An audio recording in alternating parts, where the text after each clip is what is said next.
Good afternoon. My name's James Caan. This is Gary Hillman. We are the owners of Peel Engineering. Today we would like to pitch for £80,000 for 10% of our company and a little piece of history. Peel Engineering own the Guinness Book of Records, world's smallest production car of all time. Peel's was originally built on the Isle of Man in the 1960s. I've always been fascinated in cars that have tried to invent the future of transport. Whilst on a family holiday in Florida, I went into a place called Ripley's, believe it or not, who have all the world records in their museums, and I noticed they didn't have any cars. We bought the company, Peel Engineering, and then Faisal flew to Florida. I went to see the head decision makers of Ripley's, believe it or not, in their Orlando head office. Very soon into the meeting, we had an order for 2 cars at £15,000 each. The first one went into their London location, the second into New York Times Square. The footfall increase was considerable, and very soon afterwards, we had another order for 12 more cars at £12,500 each. This gives us the opportunity of 15 million paying customers at Ripley's seeing our cars, therefore an extraordinary opportunity to sell toys. I don't think it's just the toys. You know, we can develop the brand further to have ball games, remote control, and also could form a character. As you see, the cars are very cool and cute, and we'd like you to come up and try our cars, please. Thank you very much. You're all more than welcome. You can have the blue one. Property magnate Gary Hillman and marketing executive Faisal Caan have certainly captured the Dragon's interest with their life-size replica models of the world's smallest roadworthy car. How the hell did you get this? No way. Two of us. You've got your arm around me. Yep. In an attempt to cash in on the success of their cars at an international tourist attraction, the duo want an £80,000 cash injection to develop additional merchandising revenue. Almost. Test drive complete, Peter Jones is first with the questions. What does it cost to make, on average? The production costs are coming down. The first time they was £10,000 each. Wow. Last ones we built 20 built for £5,000 each when we got the order for 12, so we've got 8 in stock. And why haven't you sold those extra 8? At the moment we've got a 2-year exclusive deal. So you're literally stuck now. You can't Not sell necessarily. anymore. The exclusive deal is just for the replica Cars, yeah. Yeah, toys. No, OK, so we're now down to the reality. The reality is that this isn't about the cars. This is now about the ancillaries coming off the back of you selling 20 historic cars.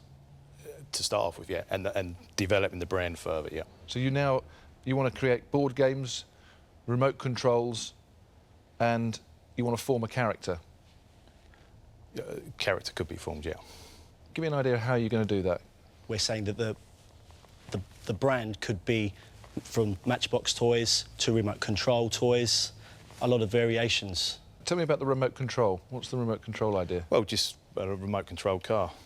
OK, this is very unusual, Gary Faisal, because what you're asking now is you're asking me to now create a business plan for this business. So your pitch is, I need help to create the opportunity. A somewhat hazy start from Gary and Faisal. It doesn't look as though the duo's vague plans have impressed Deborah Meaden. Hello, Gary, Faisal. Please tell me you've got a business proposition. Yeah, invest in these cars. And Why? Please, just tell me. What is your business proposition? And please don't tell me. I think it'd be great if we made some remote controls or some toys. We want to get someone who is used to distributing, building toy cars and toy items and just putting them in... That's you, obviously. And putting them in the toy stores all around the world. This is about as half-baked a pitch. Well, it isn't really a pitch. It's a bit of fun. It certainly isn't a business investment. So for that reason, I'm out. You know, it's just not going to sell as a toy. Kids are not going to buy that as a toy. It's not... You know, there's so many toys you can buy, cars you can buy in a little box. You haven't rediscovered the Matchbox toys. You know, it's like... It's ludicrous, really, honestly. There's no business here. So I'm not going to invest, so I'm out. Guys, you need help. You need full-time help. And you need a working partner by the sound of things. That's what we've come up for the money. Well, for. we're not working partners. We're going to give you our money and run your business. Dragons don't do that. I can't invest in you fellas, so I'm out. Normally people come and say, we've got these cars, legacy of the 1960s. We've sold 20, we've got a massive marketing activity going all over the world. We've got Ripley's, they're really keen on it, they're spending this amount of money, we're making £10,000 a car. That is going to generate us £120,000. With your extra £80,000, that gives us £200,000, and we've arranged with a toy distributor to manufacture these products and then distribute these products around the world because there's a real buzz about the 1960 British classic. Peter Jones, there's my money. Thank you. That's a business proposition. Yeah. Well, that's why he's sitting there and we're standing out. It is disappointing, on a serious note, to see two sensible guys got something but not taken any level of time to really consider their vision. This is just clearly now not a business, and you've made it not a business, and that's why I'm out. I think you're right. You know, it's a piece of history. It's a British product. It's made in this country. And there is an opportunity to develop that, you know, into a branded product.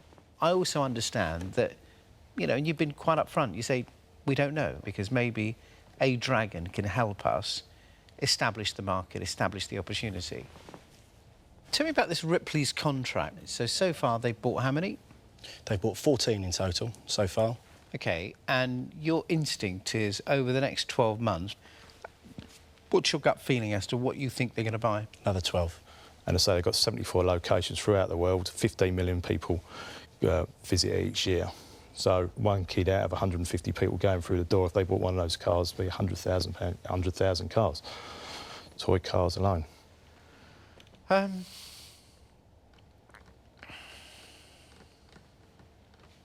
Based on what you've said, my instinct tells me you could make between £250,000 to £500,000 on that, would be my gut feeling, on 15 million people walking through.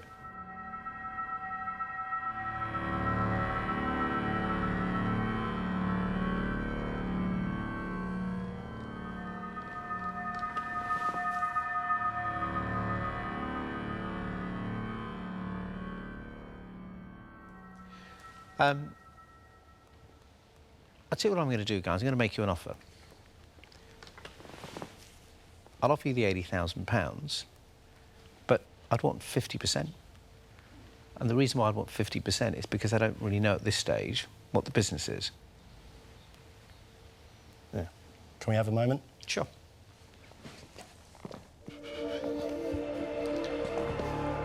Too much. Isn't it?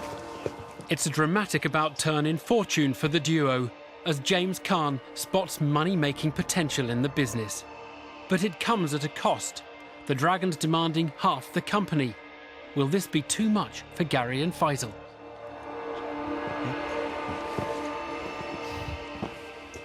James, thank you very much for your kind offer. What we'd like to do is offer you, from our stock of 8 cars, one of each of the models, which you may want to use for a charity purpose, and 30% of our company. And if you don't recoup, we give you the money back. How does that work? If in 2 years' time we don't make £80,000, we give you the money back and you keep the cars. If you agree on that, we'll have a deal.